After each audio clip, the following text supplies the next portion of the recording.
সেটাই বললাম যে আসলে এটা নিয়েও গবেষণা চলছে প্রতিনিয়তই, এবং শুধুমাত্র যে কোনো একটাকে বেস করে বাচ্চাকে আসলে সঠিকভাবে গাইড করা সম্ভব না।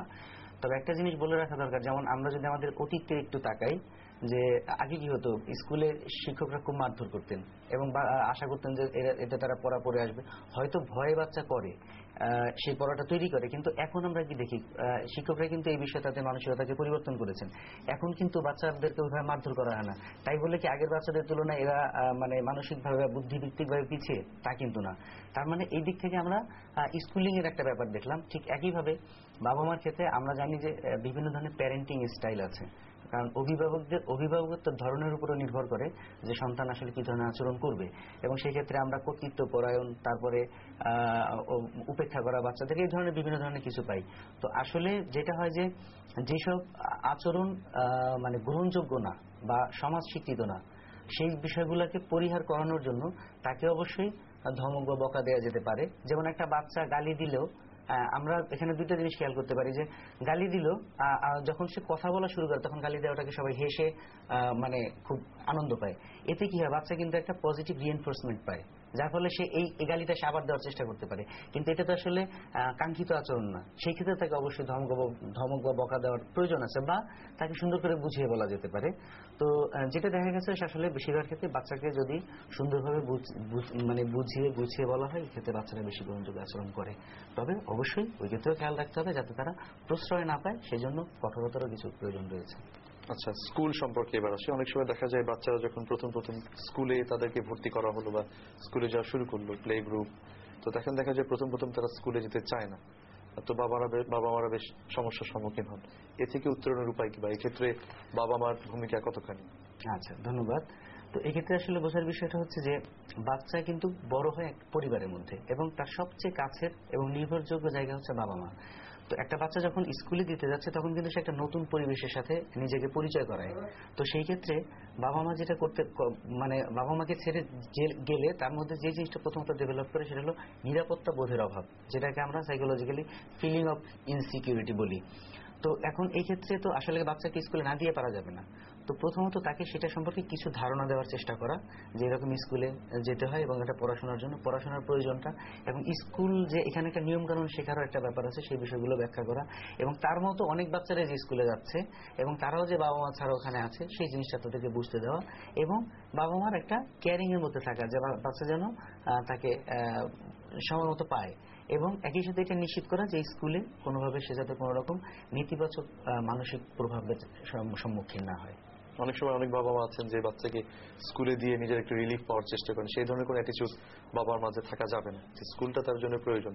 অনেক কিন্তু ভাবেন যে বাচ্চা স্কুলে যাচ্ছে, তারা একটা মোটামুটি রিলিফ পেলেন, এটাও যেন বাচ্চা কখনো বুঝতে না পারে।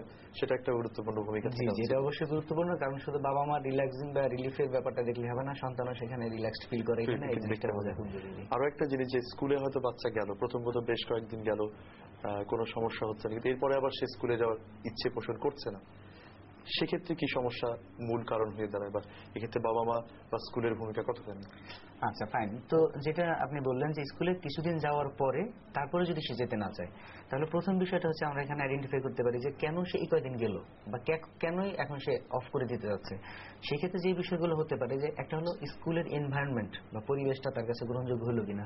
হয়তো ওখানে এমন কেউ আছে, তার সেটা সহপাঠী হতে পারে, তার স্কুলের শিক্ষক হতে পারে, বা অন্য কেউ এমন কোনো আচরণ করেছে যেটা তার কাছে কষ্টকর বা তার কাছে ভয় বা উদ্বেগের কারণ হয়ে দাঁড়িয়েছে। এই কারণে অনেক সময় যেতে তারা চায় না। তো অনেক সময় বাচ্চারা মারামারি করে, তারপরে এতেও কিন্তু তাদের মধ্যে একটা নেতিবাচক প্রভাব পড়ে। একই সাথে যদি সে মানে একটা নিরাপত্তা বোধ তার মধ্যে পরিপূর্ণভাবে না হয়, তাইলেও বাচ্চা যেতে নাও চাইতে পারে। এছাড়াও যে বিষয়গুলো দেখা যায়, যে বাচ্চাদেরকে পড়াশোনার দিকে আগ্রহী করে তোলার জন্য শিক্ষকরা কিছু হোমওয়ার্ক বা হোম টাস্ক দিয়ে থাকেন। এখন সেই হোমওয়ার্কগুলো সে করতে পারলো কিনা, সেটা বাবা মা আবার মনিটর করলো কিনা বা দেখলো কিনা যে তাকে এরকম কাজ দিয়েছে এবং সেটা রেডি করেছে। কারণ এগুলো রেডি করে না নিয়ে গেলে কিন্তু সে পরের দিন আবার শিক্ষক দ্বারা তিরস্কৃত হচ্ছে। সো ওই ভয় থেকেও কিন্তু তার যাওয়ার আগ্রহটা কমে আসতে পারে।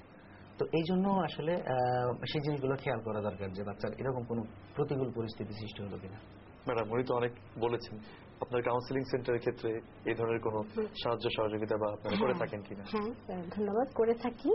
এটা হচ্ছে যেটা উনি বললেন, যে আসলে সবখানে আপনারা কিন্তু খেয়াল করছেন কিনা জানি না আমি, যেটা হচ্ছে মানে পেরেন্টসের সাথে, বাবা মায়ের সাথে শিশুদের একটা বন্ডেজ, যেটা ইন্টারাকশন খুবই ইম্পর্টেন্ট, খুবই গুরুত্বপূর্ণ। বিকজ সবচেয়ে প্রথমেই কিন্তু স্কুলে সে কতক্ষণ সময় থাকে, মেজরিটি টাইম সে বাসায় থাকছে। তো বাসায় সে কিন্তু বাবা মা কি করছে না করছে, বাবা মাকে কিন্তু রোল মডেল হিসেবে তারা নেয় বাচ্চারা, তারপর আসে তার শিক্ষক। সেই জন্য প্রত্যেকটা ক্ষেত্রে বাবা মার ইনভলভমেন্ট খুব ইম্পর্টেন্ট, খুবই গুরুত্বপূর্ণ।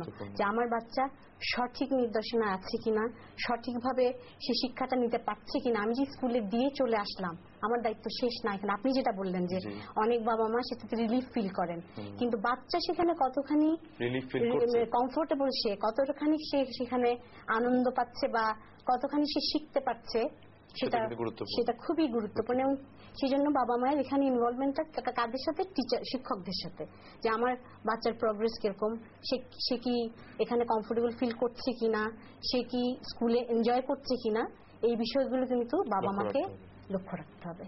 এবার একটু গুরুত্বপূর্ণ প্রসঙ্গে আসে, অনেক সময় বাবা মার মাঝে ভুল বোঝাবুঝি, ঝগড়াঝাটি, চেঁচামেচি, গ্লাস ছুঁড়ে মারা, হ্যাঁ, এই ধরনের ঘটনা কিন্তু ঘটে থাকে, আমরা পত্রিকায় পড়ে থাকি, টিভিতে দেখে থাকি। এই ঘটনাগুলো একজন শিশুর মনের উপর কতখানি প্রভাব বিস্তার করে থাকে এবং সেক্ষেত্রে বাবা মার ভূমিকা কত? আচ্ছা, খুবই সুন্দর প্রশ্ন। এবং আসলে আমরা যেটা দেখে থাকি যে আমাদেরও যদি শিশু জীবনের অভিজ্ঞতাকে আমরা ব্যাখ্যা করি, এরকম কিছু আমরাও দেখতে পাই। তো অবশ্যই এই জিনিসগুলো শিশুর মধ্যে নেতিবাচক প্রভাব ফেলে এবং সবচেয়ে বেশি তার যেটা হয় যে বাচ্চা খুব ভীত হয়। মানে ভীত হয় কি কারণে, অর্থাৎ তার মধ্যে ভয়ের বিষয়টা ডেভেলপ করে। কারণ ও তো আসলে তখন এত কিছু বুঝতে পারে না। তো যেটা হয় যে হয়তো ভাবে যে বাবা মার ঝগড়াঝাটির কারণে হয়তো তাদের মধ্যে একটা বিচ্ছেদ ঘটতে পারে, তার আলাদা হয়ে যেতে পারে।